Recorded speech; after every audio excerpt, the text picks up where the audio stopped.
Bonjour à toutes et à tous, j'espère que vous allez bien. Aujourd'hui, on se retrouve pour une nouvelle vidéo et dans cette vidéo, j'ai envie de casser un mythe. Ce mythe, c'est que Wix est mauvais pour le SEO.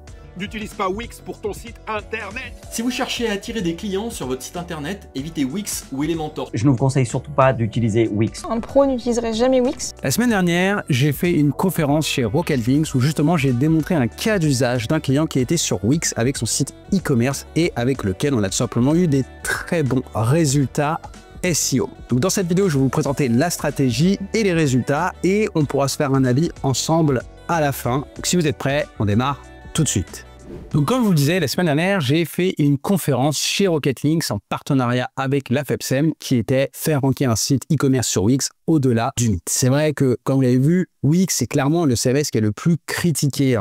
Il y a beaucoup qui disent que Wix pour le SEO, c'est impossible à faire ranker. Moi, j'ai pas mal de clients qui ont un site sur Wix et donc j'ai, on va dire, l'expérience de Wix. Alors, je ne dis pas forcément que c'est un CMS parfait, mais d'un point de vue SEO, je sais que ça peut aussi bien ranker qu'un site WordPress. Donc, vu que tout le monde n'a pas pu venir à cette conférence, je me suis dit, je vais en faire une vidéo sur ma chaîne YouTube pour mes abonnés. Donc, voilà un peu le plan. Donc, d'abord, le contexte, le site, son marché, parce que c'est important de comprendre un peu où est-ce qu'on va. Audit SEO ou pas audit SEO. Et ensuite, je vous expliquerai toute la strat SEO, donc de l'optimisation SEO on-page, la stratégie de contenu, la stratégie de link building, les résultats et les coûts, et aussi ce qu'on a pu faire en parallèle. Donc déjà, le projet. Donc c'est en début février que ce client me prend un rendez-vous directement via mon site, mon petit calendrier. Et clairement, c'est un client qui a un shop, qui ne fait pas de SEO, il fait un peu de publicité en ligne, mais ça lui coûte très cher. Alors moi, vous le savez, je fais du SEO, de la publicité Google Ads, de la publicité aussi sur Facebook Ads et un peu d'autres trucs de type TikTok, Ads, Pinterest Ads, etc. Mais ça reste quand même plus ponctuel. Et donc, j'aime bien la publicité, ça peut être très intéressant. Le problème de la publicité, c'est que les coûts peuvent vite s'envoler et quand on est dépendant de la pub, si à un moment donné, le ROAS et la rentabilité baissent, on se retrouve, on peut pas te remettre en pause parce que sinon, en fait, on n'a plus de clients. Le SEO, c'est quand même le canal qui permet le plus de pérenniser son site e-commerce. Donc, ils partaient de zéro et surtout leur site était développé sur Wix. Alors, c'est vrai qu'il y a quand même toujours la question. Moi, on va dire que 90% de mes clients sont sur WordPress. Donc, j'ai vraiment l'habitude de bosser sur WordPress. Moi, optimiser le SEO on-page, même aller modifier les bouts de code et tout sur WordPress, ça me prend pas beaucoup de temps. Donc, je peux le faire assez facilement. Mais c'est vrai que Wix, malgré tout, j'ai quand même moins de demandes. Bien souvent, quelqu'un qui démarre son site sur Wix, c'est quelqu'un qui crée un peu une entreprise, qui n'a pas forcément les moyens d'aller se payer une agence WordPress ou quoi que ce soit. Donc, il a encore moins les moyens d'aller payer un consultant SEO. Et c'est bien dommage. Donc, évidemment, tout le monde n'est pas aussi catégorique sur Wix. Il y a des gens aussi qui disent que Wix, c'est très bien. Mais c'est vrai que toute personne qui n'a pas l'habitude de travailler sur Wix, sur le principe, il va dire Wix, c'est nul. Et c'est vrai qu'au début, c'est vrai que Wix, c'était un peu nul. Après, c'était aussi beaucoup critiqué par les créateurs de sites. C'est-à-dire que les gens qui déjà n'aimaient pas trop WordPress à la base, parce que oui, WordPress, c'est pas du développement, c'est nul et tout. Alors Wix, c'était vraiment le diable incarné. Donc voilà, déjà, est-ce qu'on prend le projet? Moi, j'ai envie de dire oui, parce que j'ai aucun a priori sur Wix. Donc déjà, le contexte, le site, son marché. Donc c'est un site Wix, ça s'appelle CarTech France. C'est un site e-commerce qui est donc spécialisé dans l'installation de boîtiers et d'écrans CarPlay et Android Auto. Je pense que si vous avez une voiture récente, vous savez qu'on peut arriver dans sa voiture, il y a une tablette, on branche son téléphone avec un petit câble ou même des fois c'est sans fil et hop, on a l'écran de son téléphone, soit Android ou iPhone, sur la tablette. Ce qui permet d'utiliser Google Maps, ce qui est quand même 1 milliard de fois mieux que les GPS intégrés aux voitures qui sont archi pourris. Ça permet de mettre Spotify, YouTube Music, etc., etc. On peut mettre Waze et tout, donc ça c'est vraiment trop bien. Sauf que si vous avez une vieille voiture, potentiellement, ça vous l'avez pas. Soit il n'y a pas de tablette du tout, il n'y a pas de tablette intégrée à la voiture. Et du coup, à ce moment-là, ce que vend ce site, c'est un petit boîtier que vous allez connecter derrière la tablette. Et du coup, hop, votre tablette se transforme en tablette beaucoup plus moderne, donc avec Android Auto et CarPlay. Soit sinon, vous n'avez carrément pas d'écran dans la voiture. Et du coup, à ce moment-là, ce que vend le site, c'est des écrans. Donc, en fait, vous retirez l'autoradio, vous branchez un écran qui vous envoie et hop, du coup, vous avez une tablette. Ce qui permet de moderniser des anciens véhicules. Alors, attention, ça ne marche pas pour tous les véhicules non plus, mais il y en a quand même plutôt pas mal. Donc la cible de ce site, c'est quoi? C'est globalement tous les geeks. Hein. Donc quand je dis geek, c'est-à-dire quelqu'un qui n'a pas peur de se dire, enfin déjà quelqu'un qui a envie, voilà, d'utiliser beaucoup son téléphone, du coup qui aime bien utiliser Waze, Spotify, etc. Et qui n'a pas peur d'aller bidouiller, c'est-à-dire dans sa voiture, faut quand même démonter les trucs et tout. Je vois que c'est pas très compliqué à installer. Il y a des, alors c'est pas très compliqué, c'est en moins de 2 heures, ça prend quand même un peu de temps. Et il y a des tutos qui sont fournis, évidemment. Mais quand même, voilà, quelqu'un qui monte pas une tour de PC, qui sait pas trop les trucs et tout, il va avoir potentiellement peur. Donc ça représente quand même pas mal de monde. Et moi, je fais une rapide analyse quand j'ai un prospect qui arrive comme ça sur le SEO, le marché SEO. Donc déjà, quand on tape écran CarPlay, je vois qu'il y a 1200 recherches par mois avec un keyword difficulty sur SEMrush de 25. Donc c'est concurrentiel, mais pas trop. Et surtout 1200 recherches par mois, c'est pas mal. Boîtier CarPlay, il y a 1500 recherches par mois avec un keyword difficulté de 8. Donc clairement, là, on est plutôt pas mal, en sachant que ça, c'est juste les 2 principaux mots-clés. Il y a un gros potentiel en longue traîne. Parce que écran CarPlay / la marque, écran CarPlay / même le modèle de véhicule. Et puis là, je parle de CarPlay, je parle pas d'Android Auto. Il y a aussi tous ceux qui ont un Android et du coup, c'est Android Auto leur recherche. Donc je me dis, waouh, le marché doit être quand même énorme en termes de recherche SEO. Et finalement, il n'y a pas trop de difficultés. On va dire un keyword difficulté de 25, c'est pas si facile que ça non plus. Mais ça reste raisonnable. On va pas être obligé.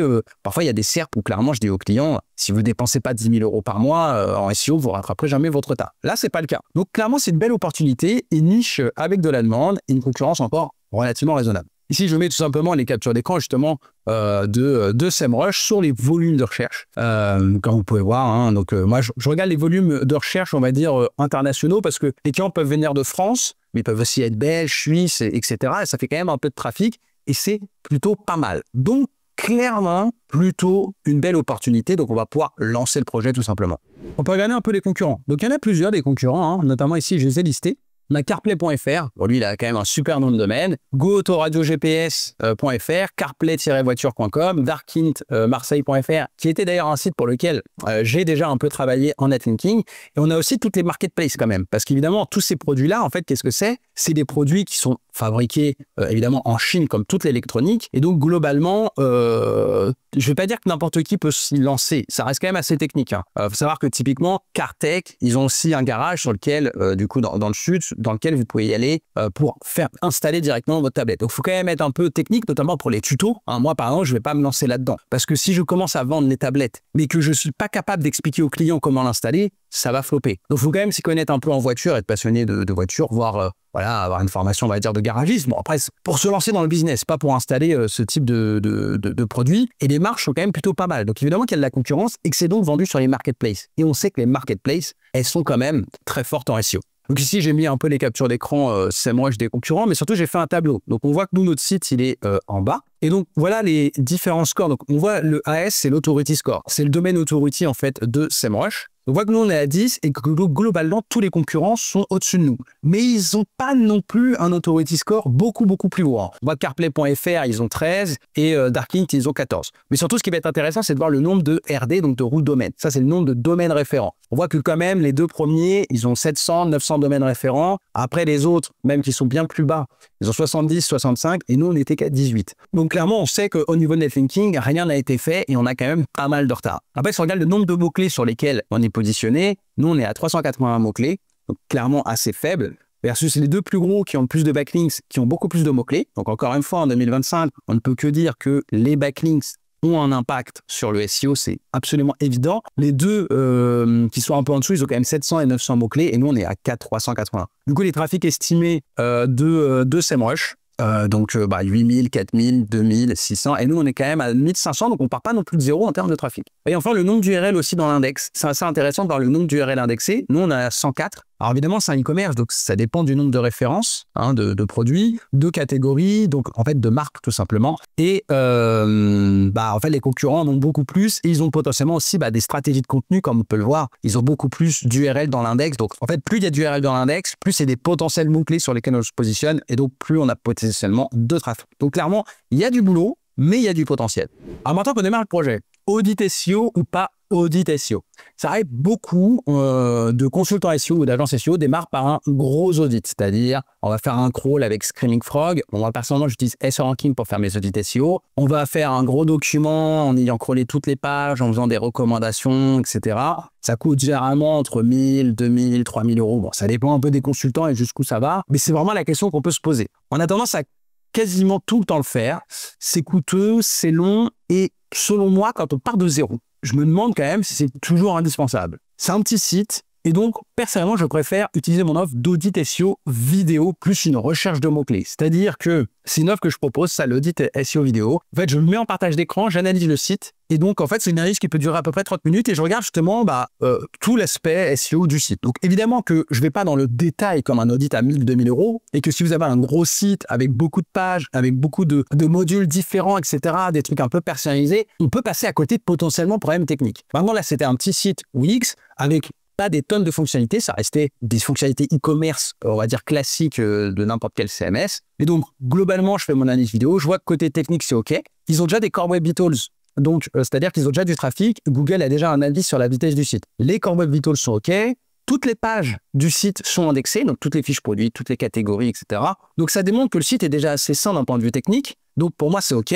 Par contre, ce que je remarque, c'est qu'il n'y a aucune optimisation SEO on-page sur les collections, par exemple, ou même sur la page d'accueil. Il n'y a aucun travail sur les mots-clés. Il n'y a pas non plus de stratégie de blogging. Clairement, si vous regardez les sites e-commerce qui performent en SEO, ils ont généralement un blog avec une stratégie de contenu, ce qui permet de ranker sur les mots-clés informationnels, de mettre à jour régulièrement le site et aussi de faire des liens internes et donc de pousser justement les pages collections, les pages produits, etc.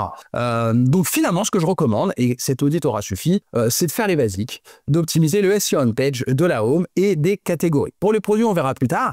Ça reste un client qui n'a pas non plus un budget illimité. Moi, je facture typiquement 50 € l'optimisation SEO on-page d'une page. Donc, la page d'accueil plus les pages collection, il n'y avait pas 3000, il y en avait quand même quelques-unes, ça faisait déjà un budget. Si je devais en plus optimiser toutes les fiches produits, ça faisait très cher. Donc, parfois, on fait un peu des trucs hybrides. Le client va optimiser lui-même les fiches produits en suivant un peu ce que moi, j'ai fait sur les pages collection en termes de bonnes pratiques.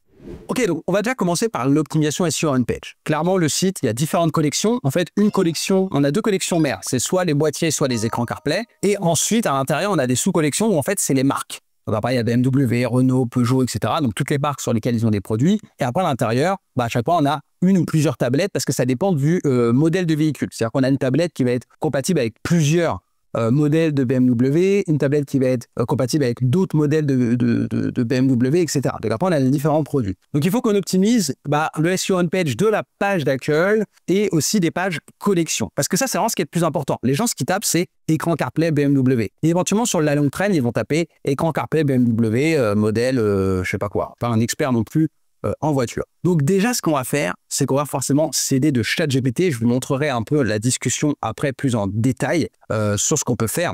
Moi, j'aime bien en fait, donc faire optimiser title, méta description. C'est des choses qui sont très importantes. Donc vous voyez, par exemple, alors on ne voit pas trop avec ma tête que je vais mettre ici. Déjà, le title, c'est ce qui est le plus important. Donc on a plusieurs variantes. On a soit les écrans, soit les boîtiers. Ensuite, je mets CarPlay / Android Auto. On ne va pas créer une catégorie CarPlay, une catégorie Android Auto, c'est la même chose. Et ensuite, on va mettre la marque. Et ce que j'aime bien faire aussi, puisque là, on a de la place, on a de la chance dans la title, c'est mettre un petit call to action. Et notamment, je mets installation rapide. Ça, c'est quelque chose qui n'était pas fait. En fait, les titles, c'était juste la marque. Donc, c'était BMW. Donc ça, quand vous avez une title qui contient juste BMW, c'est nul. Vous allez générer zéro trafic. Et c'est trop bête, parce que rien que ce petit quick win, clairement, ça permet tout de suite d'aller driver du trafic efficace. Et en plus, c'est des titles qui donnent envie de cliquer. C'est très clair. Si vous cherchez ce produit, vous allez directement, vous dites, OK, c'est exactement ce que je cherchais. Et du coup, le petit call to action à la fin, installation rapide. Alors, parfois, on n'a pas la place de mettre ce type de call to action, mais c'est plutôt cool parce que le frein principal à ce type de produit, c'est la peur de ne pas réussir à installer. Ça coûte quand même plusieurs centaines d'euros. Hein. Ça dépend des modèles, ça peut coûter 300, 400 €. Si vous achetez le truc et qu'en fait, vous n'arrivez pas à l'installer sur votre voiture, ou que vous vous dites, ouais, je vais passer tout mon dimanche à l'installer, et qu'au final, ça va finir dans un carton, c'est quand même beaucoup d'argent perdu. C'est des gens qui ont un modèle de véhicule un peu ancien. Donc, soit c'est des passionnés d'un vieux véhicule et tout, bon, très bien, ils peuvent avoir des sous. Soit c'est des gens, en fait, qui ont un vieux modèle, voilà, des jeunes, qui n'ont pas forcément, qui n'achètent pas la voiture qui vient de sortir, qui a déjà le CarPlay intégré. Donc, pour eux, c'est quand même une sacrée dépense. Donc, si au final, ils n'arrivent pas à l'installer, c'est dommage. Donc là, en mettant installation rapide, je rassure les gens en leur disant, voilà, tu commandes le produit, tu vas pouvoir l'installer rapidement. Ils ne sont pas obligés de me croire sur parole. Mais en tout cas, voilà. Donc ça, déjà, ça fait des titles plutôt bien.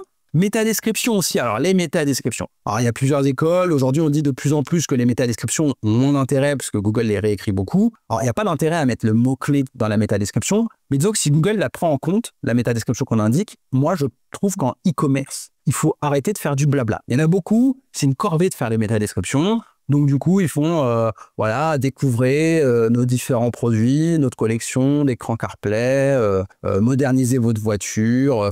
Bon, c'est du blabla, les gens, c'est chiant, c'est nul. Déjà, moi, je trouve que mettre des chiffres, c'est bien. Parce que les chiffres, ça parle et ça attire le regard. Et surtout, moi, j'aime bien mettre des informations utiles pour l'internaute. Donc là, regardez ce que j'ai fait. J'ai demandé tout simplement à ChatGPT de mettre des chiffres. Donc voilà. Déjà, on explique quand même aux gens, ajoutez CarPlay, Android Auto à votre Renault, par exemple. Donc voilà, ça permet quand même de bien comprendre là où on est. Et surtout, mettre des chiffres. Installation en 2 heures, garantie 3 ans, paiement en 4 fois, commandé en ligne ou en agence. Ça, c'est déjà... En fait, là, l'internaute, il a vraiment appris des trucs, quoi. C'est pas du blabla. J'apprends des choses. J'ai de la garantie 3 ans. Ok, ça déjà, moi, ça me rassure. Parce que normalement, la garantie sur les trucs électroniques, c'est 2 ans. Donc, garantie 3 ans, c'est plutôt rassurant. Installation en 2 heures. Voilà, je comprends que l'installation rapide, c'est en 2 heures. Donc, ça va, ça reste raisonnable. Il y a le paiement en 4 fois. Très rassurant. Si vous êtes en train de vous renseigner, de faire un benchmark, vous dites, OK, ce site-là propose le paiement en 4 fois. C'est cool. Et commander en ligne ou en agence, c'est très rassurant. Tiens, ils ont une agence. C'est pas du dropshipping de merde. Donc ça, voilà, c'est des messages qu'on veut véhiculer et à chaque fois, en fait, on personnalise avec la marque voilà, de manière assez simple. Aussi du texte dans la collection. Donc ça, c'est vraiment le texte directement sur la page, en fait, sur la catégorie, la collection sur le site Wix. Donc évidemment, à chaque fois, on optimise un peu le titre achat et surtout, moi, j'aime bien rédiger une petite description. Et donc, du coup, en fait, je remets les informations. Hein, c'est à peu près les mêmes informations qu'il y a dans les métadescriptions. Évidemment, c'est plus long. Donc, comme vous pouvez voir, hein, voilà, j'aime bien rajouter pour rendre la description unique un petit blabla, j'ai demandé à ChatGPT, sur l'histoire de la marque. Vous voyez, par exemple, pour Mercedes, depuis 1926, Mercedes incarne le luxe et l'innovation. Voilà, ça permet en fait que chaque description de collection soit unique. Et ça, je trouve que c'est utile parce que, en fait, toutes les informations après que je mets, paiement en 4 fois, garantie 3 ans, installation en moins de 2 heures, prenez rendez-vous en agence avec une pause professionnelle, c'est des informations en fait, qui vont être par exemple sur la page d'accueil. Et si c'est quelqu'un qui tape le mot-clé et qui est redirigé vers une page catégorie, s'il y a 0 texte, en fait, il est là, il a juste les produits et on ne lui donne pas d'infos. Donc c'est pour ça que j'aime bien faire des petits textes. Aujourd'hui, faire des gros pavés, des articles de blog et tout, ça marche plus. La plupart du temps, c'est naze. Parfois, ça peut être utile, mais là, sur sa place, ça ne sert à rien. Souvent, en plus, on met le texte en bas, sous les produits. Donc clairement, personne ne va le lire. C'est que pour Google. Donc c'est archi nul. Non, moi, je préfère mettre un petit texte en haut qui va aider vraiment l'internaute. Voilà. Ça, pour moi, c'est une bonne pratique. C'est vraiment ce qu'il y a de mieux. Après, on peut me contredire, mais pour moi, c'est clairement ce qu'il y a de mieux. Et ça va venir voilà, donner un peu de contenu, en plus ensuite des produits qui sont en dessous. Donc, c'est potentiellement ce que peut attendre Google. Et donc ça, c'est vraiment le top du top. Donc, ah oui, je voulais montrer aussi, ça, c'est comment est-ce qu'on édite en fait le SEO dans Wix, dans le back-office. Donc, en fait, c'est pas différent d'un Yoast SEO, c'est même mieux. Yoast SEO souvent donne des conseils qui servent à rien, qui sont nazes. Franchement, éditer le SEO on-page d'une page sur Wix, c'est vraiment très simple. Hein, on peut prévisualiser, donc c'est vraiment pas mal. Hein. Enfin, finalement, les gens qui critiquent Wix, c'est un peu injustifié. On peut faire au moins aussi bien qu'avec WordPress. Et en plus, ce qui est pénible avec Yoast, c'est qu'il fait plein de pubs. Il fait des conseils à la noix. Il va vous mettre des pastilles de couleurs en vous disant faire un lien interne. Ah, typiquement, on va pas faire un lien interne sur un lien externe. Pardon, on va pas faire un lien externe sur une page collection et tout. Mais lui, du coup, il va dire bon bah t'es orange alors parce que t'as pas fait de lien externe. Donc il y en a un peu marre de Yoast. Après, c'est mieux que rien, mais voilà, c'est un peu nul. Je vais vous montrer du coup sur ChatGPT ce qu'on a fait. Donc, tout simplement, je lui ai demandé d'abord au début, donc je lui ai dit qu'il était expert SEO, je lui ai dit qu'il a travaillé sur le SEO du site Cartech, je lui ai dit d'aller visiter pour prendre des informations. Voilà, il a trouvé les infos sur les prix des tablettes, toutes les marques qu'il vendait, etc. Et du coup, après, je lui ai demandé de m'aider à optimiser le SEO de plusieurs pages. Ça, je vous le donne parce que potentiellement, si vous voulez optimiser le SEO on page de votre boutique, voilà, vous pouvez essayer de recopier comme ça mes prompts. Donc, du coup, je lui ai dit un peu ce que je voulais. Donc, balise title, maximum 55 caractères, le mot-clé au début de la title, métadescription, je dis max 140 caractères. On peut aller un peu plus loin, mais dans ces cas-là, ChatGPT, il a tendance à faire des métadescriptions vraiment trop longues. Donc, je lui demande un truc qui donne envie de cliquer et de mettre des arguments e-commerce ou commerciaux. Description de catégorie aussi, je lui dis, donc elle sera affichée sur la page collection. Donc là, je lui explique ce que ça va être. Donc, je lui dis aussi de mettre des arguments commerciaux. Et je lui dis, si on parle d'une marque, ce serait bien de faire une petite référence à la marque. Par exemple, son année de création. Ce qui permet de faire en fait une description de catégorie qui est unique. Donc ça, vraiment, il faut que vous le fassiez. Alors là, ici, c'était facile pour la marque. Si c'est des catégories de produits, faut trouver un autre truc qui va rendre chaque collection un peu unique. Donc, je donne justement les arguments commerciaux parce que si vous ne lui donnez pas, il va vous inventer des trucs. Donc, si il vous dit, par exemple, retour gratuit, alors qu'en fait, vous ne faites pas de retour gratuit, c'est nul, quoi. Du coup, je lui donne tout simplement les informations pertinentes. Donc, on s'aide de ChatGPT, mais attention, c'est pas un petit prompt vite fait, machin, et c'est réglé. Donc, je lui dis si c'est OK, c'est bon. Donc là, je lui ai demandé la homepage d'optimiser. Donc, il m'a optimisé la title, la métadescription de la homepage, Ensuite, j'ai demandé la catégorie écran CarPlay. Donc voilà, elle me donne tous les trucs. Là, pour les écrans CarPlay, il n'y avait pas de marque, hein, évidemment. Donc c'était quelque chose d'un peu plus générique. Je lui ai demandé le boîtier CarPlay, qui est la deuxième principale catégorie. Donc pareil, avec un title, installation facile et rapide. Vraiment, quand on lui donne des bonnes indications à ChatGPT, c'est vraiment un très bon... Parce que c'est chronophage, en fait, d'optimiser les titles, métadescriptions. Après, évidemment, on peut revoir un peu 2-3 trucs, mais franchement, c'est un gain de temps, une fois qu'on a fait le bon prompt, qui est fabuleux. Donc voilà, après, on commence à faire les marques. Boîtier CarPlay Alfa Romeo. Tac. Après, je l'ai un peu corrigé parce qu'il a dit qu'il n'avait pas mis de... Je lui ai dit qu'il n'avait pas mis de référence à la marque. Donc ensuite, on fait Audi. Et je lui ai dit aussi, parce qu'au début, il n'avait pas mis, j'avais pas pensé, qu'on parle beaucoup de CarPlay, mais je lui ai dit de rajouter Android Auto. Voilà. Parce que c'était un truc que j'avais pas fait. Donc après, évidemment, c'est ajusté avec le temps. Et ensuite, bah, il est très bon. Et il fait toutes les pages une par une. Donc on peut pas l'automatiser. Et de toute façon, je ne conseille pas d'automatiser, parce que des fois, il peut y avoir des conneries. Mais vous voyez, bah, ça a vraiment permis d'optimiser le SEO on page, finalement, de manière assez simple. Alors après, c'est quand même de l'expérience pour savoir tout bien faire. Mais voilà, on a vraiment... Tout est OK niveau SEO on page. Maintenant, parlons de stratégie de contenu. C'est aussi un peu du SEO on page. Et ça, c'est quelque chose que j'essaye d'implémenter chez tous mes clients quand ce n'est pas le cas. Selon moi, si vous regardez un peu tous les sites e-commerce qui performent en SEO, ils ont un blog et une stratégie de contenu. Également, d'ailleurs, sur les réseaux sociaux. Après, ça, c'est pas mon expertise. En tout cas, pour moi, il faut un blog. Pourtant, eux, du coup, n'avaient pas de blog. Il y avait juste un article. Et il faut savoir que c'est une fonctionnalité qui est pourtant inclue dans Wix. Donc, même si c'est un CMS qui est archi pourri, bah mine de rien, les mecs, ils ont prévu de faire une fonctionnalité de blogging qui marche très bien, aussi bien, encore une fois, que sur WordPress.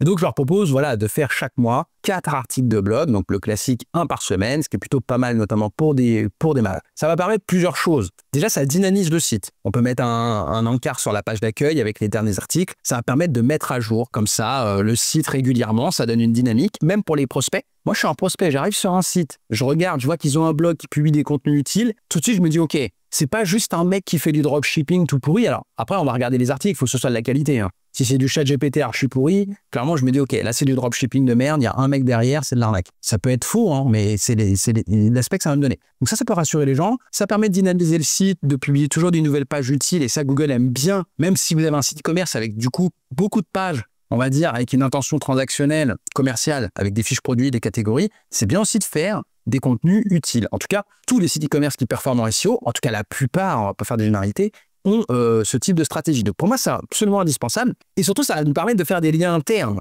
vers nos pages collections. Parce que, évidemment que, par exemple, les pages collections peuvent recevoir des liens internes depuis les fiches produits, mais quand on n'a pas des tonnes et des tonnes de références, on n'a pas 10 000 produits par catégorie, ça va pas faire beaucoup de liens internes. Et donc, du coup, les liens internes, on sait que ça a un impact sur le SEO. Une page qui reçoit des liens internes, plus elle en reçoit, jusqu'à un certain nombre, plus ça renforce aussi son SEO. Donc, c'est un bon moyen, en plus des autres facteurs SEO, de renforcer nos pages, notamment nos pages collections.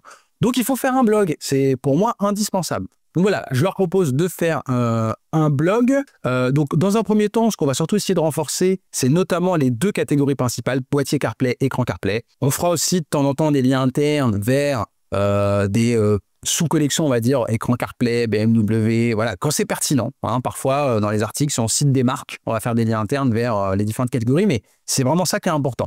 Donc du coup, je construis tout simplement une liste de sujets. Donc, j'ai une liste de mots-clés. On a dit qu'on avait fait une recherche de mots-clés. Donc, plein de mots-clés un peu longue traîne. Ça va permettre d'avoir vraiment, sur l'ensemble du site, d'un point de vue sémantique, plein de pages qui sont optimisées pour des mots-clés longue traîne en lien avec notre thématique. Donc, vraiment, en fait, de montrer à Google qu'on est les experts sur ce sujet-là. Alors, les concurrents ont déjà un peu d'avance sur la stratégie de contenu. Mais en tout cas, nous, on va essayer de s'en rapprocher. Donc, on construit tous ces sujets-là. Je génère des titres d'articles pertinents, un peu actuels. Je prépare, donc ça c'est ce que je fais pour tous mes clients pour qui je gère la stratégie de contenu. Donc voilà, la page à pousser via le lien interne. Après, on pourra faire d'autres liens internes, mais ça c'est vraiment le lien qui est important. C'est un peu mon brief de rédaction.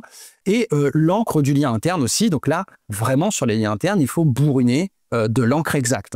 Alors on peut parfois travailler un peu le longue traîne, etc. Mais globalement, il faut vraiment bourriner sur les encres de liens internes. C'est pas comme les backlinks où là, il faut faire attention aux encres qu'on utilise. Donc tout ça, c'est un plan, ça prend du temps à faire, mais c'est important d'avoir ce plan-là et ensuite de s'y tenir tout simplement tous les mois, de publier les articles. Donc, bien entendu, pour la rédaction, on va utiliser l'IA. On va pas tout rédiger à la main, déjà parce que je suis pas un expert et que ça coûterait très cher. Enfin, soit vous voulez de la rédaction humaine pas très chère et du coup, vous allez avoir de la qualité un peu pourrie. Parce que clairement, vous allez engager un ou une freelance qui n'est pas expert sur votre thématique, qui n'est pas un rédacteur ou une rédactrice extrêmement douée. Et donc, si vous voulez 100 € en humain, vous allez avoir du contenu un peu bateau, du blabla, histoire de vous faire votre nombre de mots. L'avantage de l'IA, c'est que vous allez avoir une bien meilleure qualité pour moins cher. Donc, ce qui est très bien, et c'est pour ça qu'en fait, c'est même l'humain n'est pas forcément parfait pour la rédaction de contenu, c'est qu'il faut que les articles soient uniques. C'est-à-dire que si je traite le sujet, par exemple, c'est quoi CarPlay?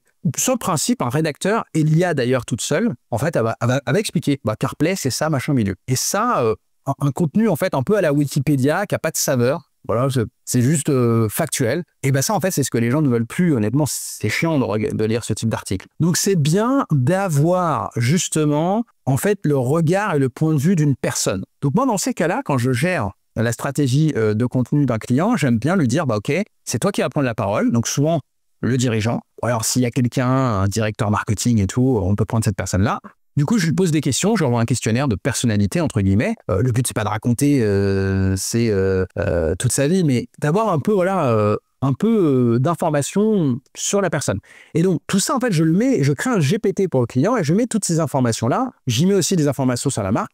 Et en fait, je vais demander à ChatGPT tout simplement de rédiger en tant que cette personne. Donc ici, ce client-là ne voulait pas prendre la parole parce que faut bien comprendre que du coup, sur le blog aussi, c'est très important qu'en bas, notamment, il y ait la photo de la personne, le nom, une petite biographie de présentation. Ça permet de montrer aux internautes et à Google par qui a été rédigé l'article. Donc du coup, ici, on a créé, et là, du coup, je vais vous montrer directement le GPT. Et donc, on a créé tout simplement un auteur. Donc voilà, je dis, tu es rédacteur web spécialisé en SEO, tu es Nino Delmas, CMO chez Cartech France. Donc on l'a inventé, mais ça pourrait être une vraie personne, ce serait évidemment encore mieux. Je lui donne une petite présentation de l'entreprise pour pas qu'il raconte des bêtises. Parce que sinon, en fait, je vais lui demander de rédiger en tant que CMO de chez Cartech France, de parler des produits dans les articles, en plus de donner de l'information utile. Et donc, je veux pas qu'il invente des trucs, parce que ChatGPT, il invente. Quand il sait pas, il dit pas « je sais pas », il dit « j'invente ». Donc, du coup, voilà, je lui donne des informations sur les prix, et du coup, je lui dis « tu vas rédiger comme si tu étais Nino Delmas, voici ta présentation ». Donc voilà, j'ai 28 ans, je suis passionné par tout ce qui touche à la mécanique, à la tech, nanani. Bon, si vous voulez tout lire, vous pouvez faire pause et tout lire, je vais pas tout lire, mais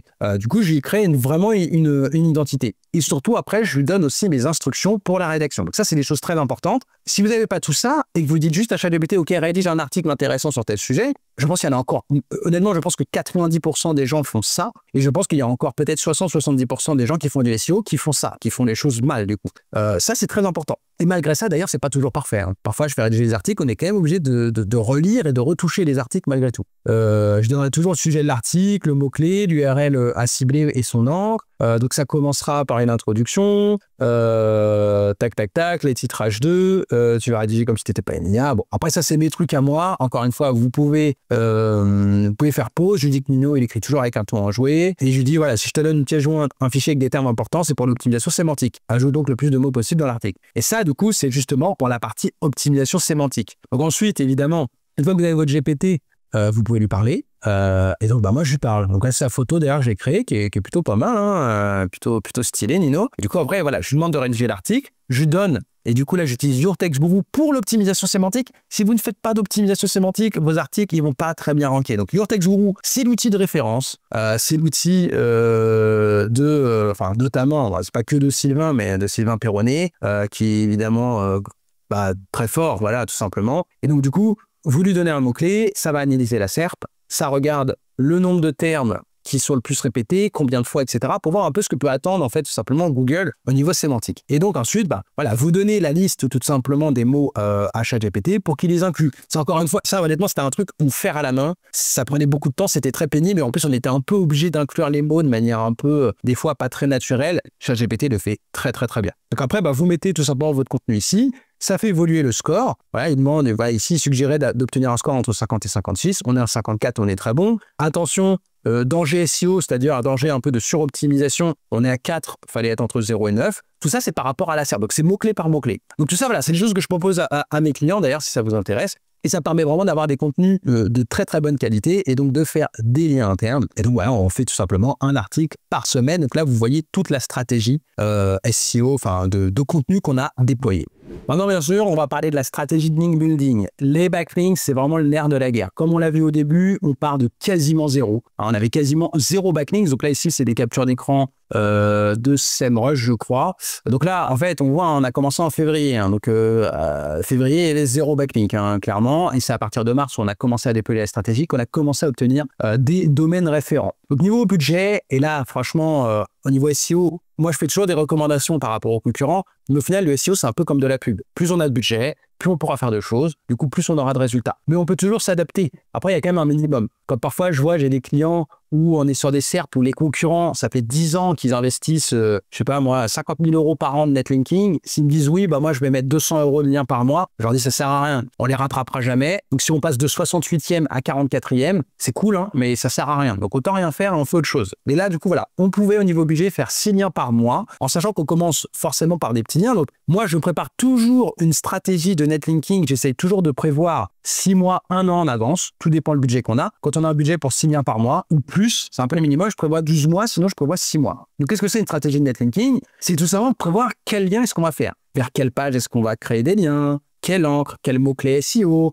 Le type d'encre, etc. Donc, voilà un peu les règles que je me fixe. Donc déjà, 50% des liens vers la homepage. Le reste vers des pages profondes. Donc ici, des pages collection. Ça peut être de temps en temps, pourquoi pas quelques liens vers des articles de blog, des liens vers des produits, mais globalement, c'est ça. Google, il faut faire très attention. En fait, Google, il analyse tous les backlinks que vous obtenez sur une plage de date. Si à un moment donné, ça lui semble un peu bizarre, et qu'il se dit, putain, c'est bizarre ce truc-là, ce site, elle a l'air d'essayer de me manipuler et d'acheter des liens. Il peut invalider tous vos liens. Et du coup, en fait, vous avez juste dépensé de l'argent pour rien. Donc, c'est vraiment dommage. Donc, il faut faire très attention, justement, noyer un peu le poisson. D'où l'intérêt de ce type de stratégie. Et ça, il n'y a que l'expérience et un consultant SEO qui peut vous aider là-dessus. Donc, je ne peux que vous suggérer de faire appel à un consultant SEO. Évidemment, vous pouvez me contacter si vous avez besoin de tout ça. Donc, pour un site qui avait très peu de backlinks, moi, j'aime bien faire 50% de liens vers la homepage. Après, ça, c'est ma méthode. Et les gens, peut-être, ils vont dire c'est nul. Des gens, ils vont peut-être dire c'est formidable. Bon, c'est ma méthode que j'applique et ça marche. Après, quand un site a quand même pas mal d'antériorité et pas mal de backlinks, c'est vrai que souvent, il n'a pas 50% de ses liens vers la home. Mais un nouveau site qui vient de se lancer, souvent, c'est ça. 50% d'encre non optimisée. Donc, c'est-à-dire qu'après, évidemment, nous, on cible des mots-clés. On va être premier sur boîtier CarPlay BMW. Donc, on peut être tenté de faire des liens avec l'encre boîtier CarPlay BMW. Dans tous les cas, on aura 50% de nos encres qui seront désoptimisées du type cliquez ici, sur ce site, sur cette page, machin bidule. Parce que sinon, si vous avez que des mots-clés, que des mots-clés en encre, Google, il est pas bête. Et peut-être même que je vais réviser mon truc et ce sera peut-être même plus que 50% d'encre non optimisée. Parce que sinon, clairement, vous allez être grillé. Il va tout invalider. Normalement, il n'y a plus trop de pénalités. C'est quand même assez rare. Mais par contre, voilà, quand je vous dis, et vous ne pourrez pas savoir, il va prendre des liens. Il va dire, OK, ceux-là, en fait, pour moi, c'est du spam. Du coup, je ne les compte pas dans l'algo. Du coup, ça ne va pas vous permettre de ranker, mais vous avez payé. Donc, vous avez jeté de l'argent par les fenêtres. 100% d'encre unique. Alors ça, c'est difficile à maintenir tout le temps. Mais même les encres optimisées pour des mots-clés, on va essayer de faire des encres uniques. Donc, de longue traîne un peu plus. Par exemple, si c'est écran, le mot-clé, c'est... alors, attends, j'en prends une.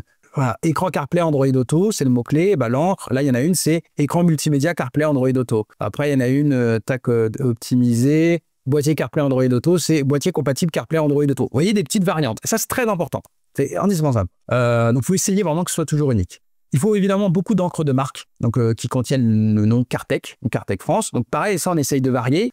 C'est très naturel pour Google, notamment pour la page d'accueil. Et les mentions de marque, ça peut avoir un impact, de toute façon, même vis-à-vis de Google dans son algorithme. Parce que c'est comme ça qu'il va mesurer aussi tout simplement la notoriété de votre marque et même aussi pour les IA. Donc, hyper important de faire de l'encre de marque et surtout on fait de l'aléatoire parce qu'on pourrait se dire on fait 6 liens par mois. Il y en a 50% vers la home, donc on va faire 3 liens vers la home tous les mois et 3 liens vers les pages profondes. Pour moi, ça crée un pattern. C'est voilà, tous les mois, comme par hasard, il y a 50-50. Donc en fait, ce que je fais, donc là, comme vous voyez toute ma méthode. Vous avez mon Google Sheet où je prépare toute la strat, et en fait, après, je fais de l'aléatoire. Et donc du coup, ça permet de ne pas avoir justement ces patterns. Il y a peut-être des liens, il y aura un seul lien vers la homepage, puis un autre mois, il y aura 5 liens vers la homepage. Et ça permet qu'en fait, comme ça ne crée pas de pattern sur la durée, c'est complètement aléatoire. Donc ça, c'est vraiment très important. Donc ensuite, on achète les liens où? C'est ça la question. Où est-ce que je mets ma caméra? On va pas commencer par du lien à 1000 €. Le site vient de se lancer, il a 0 backlink. Si on commence à se dire, ouais, je veux de la qualité, j'achète du DA70, machin,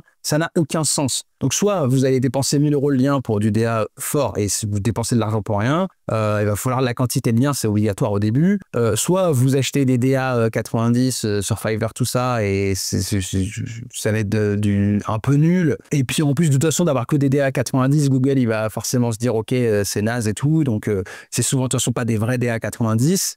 Donc, on va commencer par des profils variés de blogs un peu généralistes, donc qui auront des articles thématiques évidemment sur le CarPlay, donc ça marche très bien, soit aussi des blogs thématiques auto, c'est pas ce qui manque. Il y a des SERPs où on n'a pas trop de blogs pour le link building, mais là clairement l'automobile ça va, il y en a quand même plutôt pas mal, on a du choix, avec voilà des DA entre 10 et 40, après vous prenez les maîtrises que vous voulez, mais c'est plutôt pas mal pour avoir assez de quantité avec le budget qu'on avait. D'une part, on commence par son propre réseau. Moi, j'ai mon propre réseau de blogs. Après, j'ai pas 3000 blogs, donc arrive un moment où on ira acheter des backlinks sur des plateformes. J'en recommande, j'en parle souvent de pas mal de plateformes. Après, chacun choisira la plateforme qu'il préfère. Donc voilà, ça en fait des 6 liens par mois, petit à petit. Et ça, c'est évidemment absolument indispensable vu, on a vu ce que les concurrents avaient en domaine référent.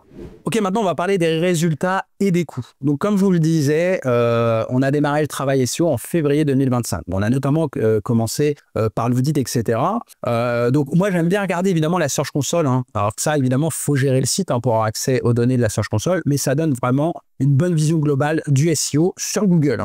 Donc comme on peut voir, la courbe est très saine, on avance doucement mais sûrement. Donc là il y a 3 mois de boulot globalement SEO, sachant que les résultats SEO, on dit souvent, ça met 3 à 6 mois à arriver. Mais quand on part de zéro, qu'on met en place une bonne stratégie, ça peut parfois être évidemment plus rapide. Après, ça dépend évidemment de chaque SERP, de chaque site. Donc, comme on peut voir, la courbe violette, c'est les impressions. Donc, c'est le nombre de fois que le site apparaît sur Google. Donc, ça, attention, on peut apparaître en 3e page et donc avoir 0 clic, mais ça montre que le site est visible sur plus en plus de requêtes. Donc, ça, c'est très bien. Et la courbe bleue, c'est le nombre de clics. Donc là, c'est vraiment le trafic exact qui vient du SEO. Ça, très intéressant. On a d'ailleurs, on le voit, un très bon CTR de 7% en moyenne. Ici, c'est aussi le tracking des différents mots-clés. J'utilise ce ranking pour traquer les mots-clés. Donc, en fait, j'ai rentré une liste de mots-clés sur lesquels je veux observer les positions. Donc, tous les jours, sur ranking, il tape le mot-clé, regarde, OK, le site, il est combien. Donc, j'ai essayé de suivre tout ce qui est les mots-clés principaux, donc boîtier CarPlay, écran CarPlay. Après, j'ai essayé de faire boîtier CarPlay / la marque, écran CarPlay / la marque, et aussi sur Android Auto. Mais en fait, à un moment donné, si on commence à faire les modèles et tout de bagnole, on s'en sort plus, ça va faire 300 mots-clés à suivre. Et en fait, si on suit trop de mots-clés, on n'en suit plus aucun. Donc, comme on peut voir les évolutions, on a démarré, donc 28 février, on avait commencé à faire les optimisations SEO on page. On commençait à pas mal se positionner sur des mots-clés. Et comme on peut voir, tout est au vert, tout augmente. On commence à se positionner top 10, top 3, même sur certains mots-clés. Donc, on est vraiment pas mal. Et si vous voulez un outil d'ailleurs SEO, je vous conseille évidemment SEO Ranking. Je ne peux que vous le conseiller.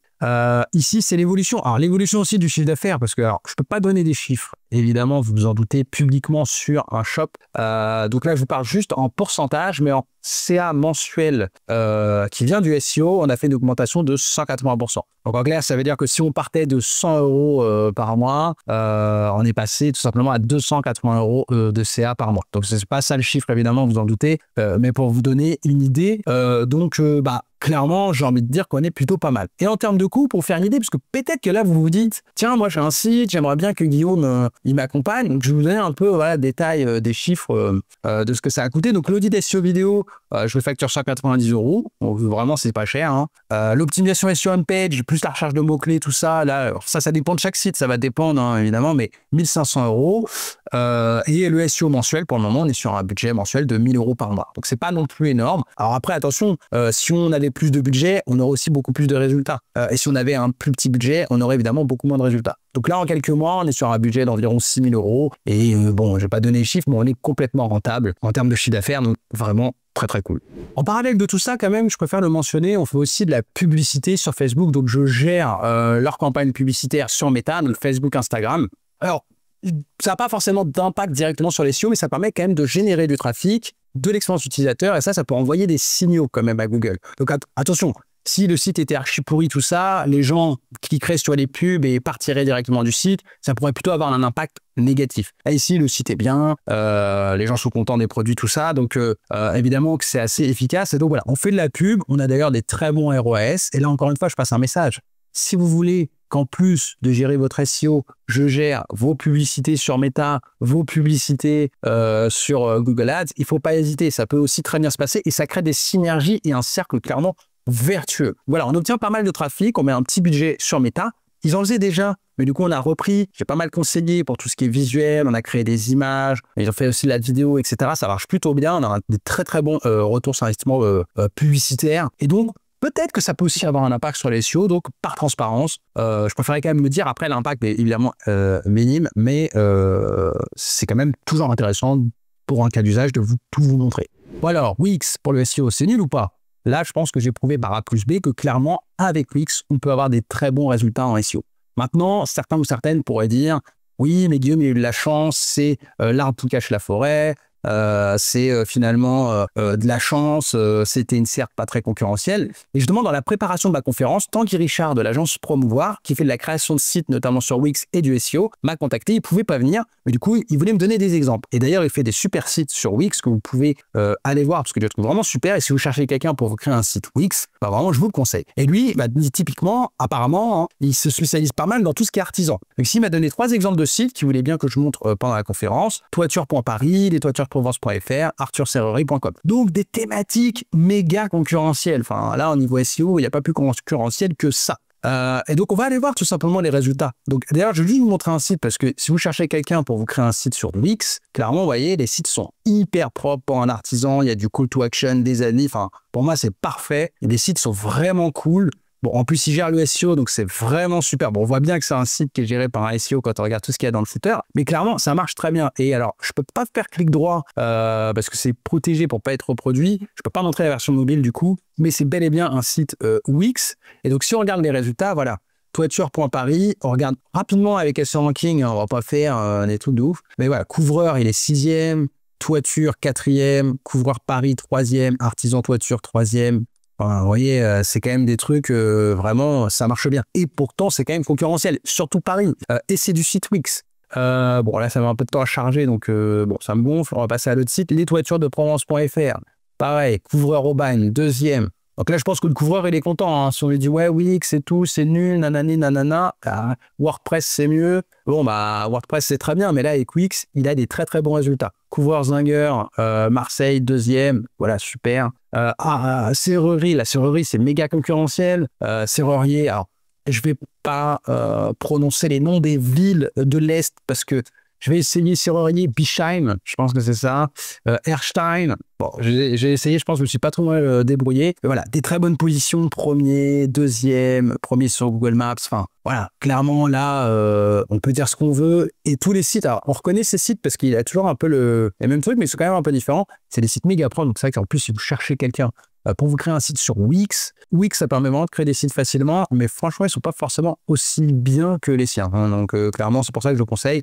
Et je trouve qu'en fait, si je devais dire à quelqu'un qu'est-ce que c'est un bon site, bah, je pense que voilà, je pourrais utiliser celui-là en exemple. Donc, clairement, des exemples de sites Wix qui performent en SEO, bah, il y en a plein en fait. Bon, et bien les amis, ça y est, on a fait le tour. Je pense que là, j'ai cassé le mythe de Wix, c'est nul pour le SEO. Maintenant, attention, je dis pas que Wix est absolument parfait, que c'est le meilleur CMS de la Terre. Le seul but ici, c'était de montrer que si vous êtes un futur entrepreneur, que vous voulez créer un site, démarrer votre activité et que vous n'avez pas des moyens illimités, vous pourriez vous dire, ok, Wix, c'est nul. Du coup, je vais pas pouvoir faire après du SEO, donc je vais plutôt faire du WordPress par exemple, et du coup, je vais être obligé de faire appel à une agence. Bah, c'est faux, voilà. N'ayez pas peur, vous pouvez faire un site Wix, vous formez au SEO, et derrière, il y a ma formation SEO.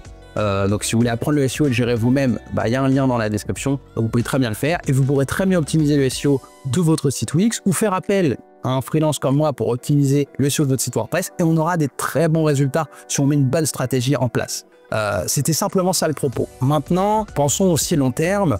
Je dis pas que c'est parfait. C'est vrai que pour des sites, par exemple, d'artisans, ça peut totalement suffire, je pense. C'est clair. Après, pour un site e-commerce, c'est pas nécessairement parfait. Typiquement, pour être totalement transparent, avec le client que j'ai montré, le site a été migré sur Shopify pour des questions d'intégration, notamment d'autres modules. Par exemple, tout ce qui est Alma, paiement plusieurs fois, tout ça, il y a moins d'intégration en fait sur Wix, malheureusement. Donc attention, Wix n'est pas parfait, mais c'est vrai que souvent ça coûte moins cher pour démarrer. Et sachez que du coup, une migration de Wix à Shopify, ça se passe très bien aussi. Donc si vous voulez démarrer sur Wix, vous pouvez.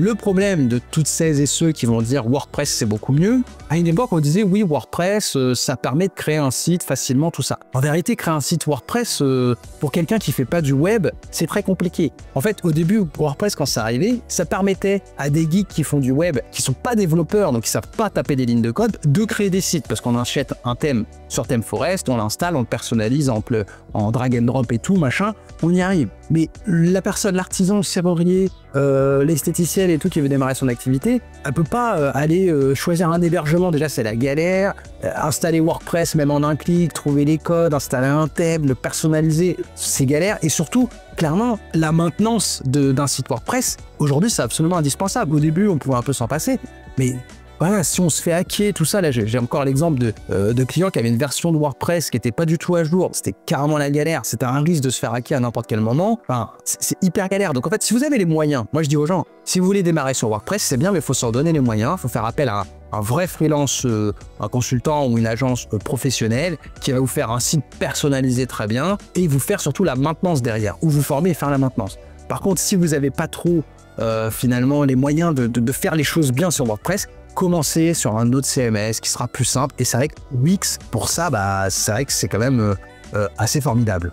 Donc voilà, au final, les gens qui disent que Wix, c'est nul pour le SEO, soit c'est les gens qui n'ont pas pratiqué, du coup, ils parlent de quelque chose qu'ils ne connaissent pas, c'est un peu malheureux, soit ça veut dire que eux n'ont pas réussi à faire ranker un site Wix, et du coup, je pense que ça en dit long potentiellement sur leurs compétences, tout simplement. Bon, je pense plutôt que c'est une fausse réputation que vous traîne Wix. Je pense pas que ces gens-là soient tous incompétents. Je pense surtout que c'est une mauvaise réputation. De dire que vraiment on peut pas faire ranker un site Wix, je pense que c'est plus, voilà, pour faire dans une stratégie de contenu, il faut faire évidemment du contenu, faire des trucs un peu chocs, etc. Donc je pense que c'est surtout ça, c'est bien dommage. En tout cas, moi j'en ai fini pour aujourd'hui. Si vous avez des questions, comme toujours, n'hésitez pas. Si vous voulez aussi qu'on parle de votre projet, que ce soit un e-commerce, un site vitrine, pour faire du SEO, de la publicité, n'hésitez pas à me contacter. Et moi je vous dis à bientôt pour une prochaine vidéo.